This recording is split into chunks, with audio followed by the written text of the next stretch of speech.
on Wednesday, the president took two significant actions. One is invoking the Defense Production Act, which requires suppliers of infant formula manufacturers in the United States to prioritize deliveries of the raw materials that go into infant formula ahead of other deliveries to non-infant formula manufacturers. So if a company supplied a good that is sought by infant formula manufacturers as well as another company, they have to prioritize the infant formula company first.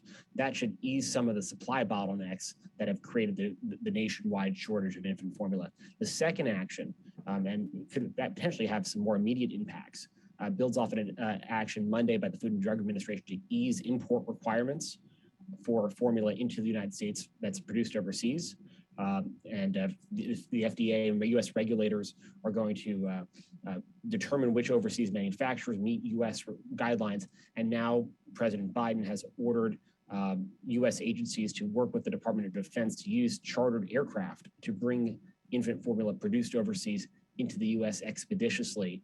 That can potentially have fairly significant and rapid impacts on domestic supply of formula.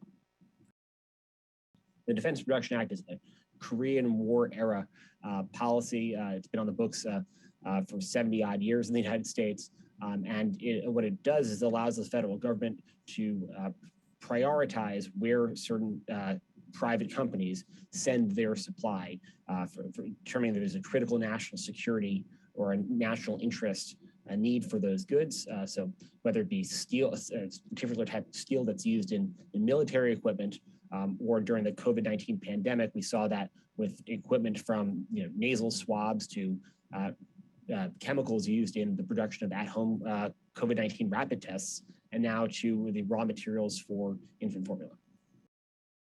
Now, this is really an attempt by the Biden administration to show that it's pulling out all the stops to address the shortage.